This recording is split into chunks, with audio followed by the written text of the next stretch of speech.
شروع اللہ کا نام لے کر جو بڑا مہربان نہایت رحم والا ہے۔ جو چیز آسمانوں میں ہے اور جو چیز زمین میں ہے سب اللہ کی تسبیح کرتی ہے۔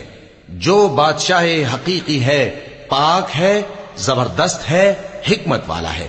وہی تو ہے جس نے ان پڑھوں میں انہی میں سے ایک پیغمبر بھیجے جو ان کے سامنے اس کی آیتیں پڑھتے اور ان کو پاک کرتے اور انہیں کتاب و حکمت کی تعلیم دیتے ہیں۔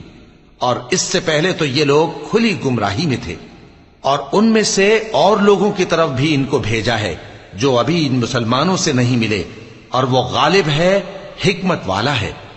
یہ اللہ کا فضل ہے، جسے چاہتا ہے عطا فرماتا ہے، اور اللہ بڑے فضل کا مالک ہے۔ جن لوگوں کو تورات کا حامل بنایا گیا پھر انہوں نے اس کے حامل ہونے کا حق ادا نہ کیا، ان کی مثال گدھے کی سی ہے جس پر بڑی بڑی کتابیں لدی ہوں۔ جو لوگ اللہ کی آیتوں کی تکذیب کرتے ہیں ان کی مثال بری ہے، اور اللہ ظالم لوگوں کو ہدایت نہیں دیتا۔ کہہ دو کہ اے یہود، اگر تم کو یہ دعویٰ ہو کہ تم ہی اللہ کے دوست ہو اور دوسرے لوگ نہیں، تو اگر تم سچے ہو تو ذرا موت کی آرزو تو کرو۔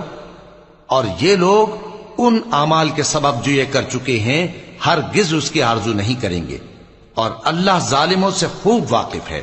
کہہ دو کہ موت جس سے تم بھاگتے ہو وہ تو تمہارے سامنے آ کر رہے گی، پھر تم پوشیدہ اور ظاہر کے جاننے والے مالک کی طرف لوٹائے جاؤ گے، پھر جو کچھ تم کرتے رہے ہو وہ سب تمہیں بتائے گا۔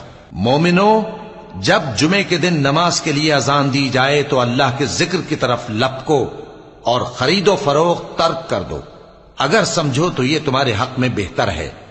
پھر جب نماز ہو چکے تو زمین میں پھیل جاؤ اور اللہ کا فضل تلاش کرو، اور اللہ کو بہت بہت یاد کرتے رہو تاکہ کامیاب ہو جاؤ۔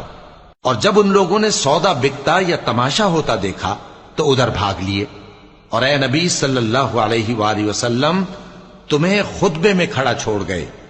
کہہ دو کہ جو چیز اللہ کے ہاں ہے وہ تماشے اور سودے سے کہیں بہتر ہے، اور اللہ سب سے بہتر رزق دینے والا ہے۔